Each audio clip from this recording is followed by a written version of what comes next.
આપના રાષ્ટ્રીય સંયોજક અરવિંદ કેજરીવાલ ગુજરાત આવશે, જે અંગે માહિતી આપતા ઈશુદાન ગઢવી.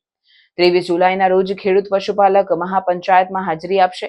પંજાબના મુખ્યમંત્રી ભગવંત માન પણ પશુપાલકોને સમર્થન જાહેર કરશે. પશુપાલકો, ખેડૂતો અને ચૈતર વસાવાના સમર્થનમાં જનસભા સંબોધશે.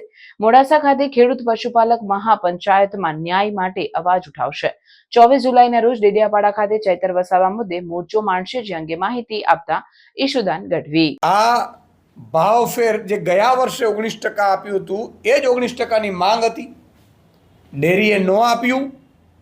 એટલું જ નહીં, એમણે વારંવાર દર વર્ષે ભાવફેર આપે નહીં, આંદોલનો થાય, એકાદનું મોત થાય અને પછી એ લોકો જાહેર કરે.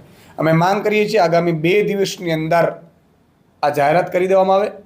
મેં જ્યારે માનનીય અરવિંદ કેજરીવાલજી સાથે વાત કરી કે ખેડૂતો અને પશુપાલકોની હાલત ભાજપે દયનીય બનાવી દીધી છે, એટલે માનનીય અરવિંદ કેજરીવાલજીએ ગુજરાતના ખેડૂતો, પશુપાલકો, દૂધની મંડળીઓ અને દૂધમાં જે ચાલતા પશુપાલકોની જે ખેડૂતોની લૂંટ ચાલી રહી છે એનો અવાજ બનાવવા માટે માનનીય અરવિંદ કેજરીવાલજી આગામી 23 તારીખે અમે મોડાસામાં પશુપાલકો અને ખેડૂતોના એક મહાપંચાયતનું આયોજન કરી રહ્યા છે, જેમાં માનનીય અરવિંદ કેજરીવાલજી આવી રહ્યા છે.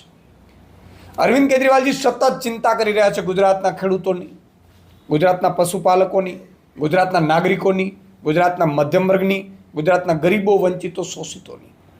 એટલે માનનીય અરવિંદ કેજરીવાલજી આવી રહ્યા છે.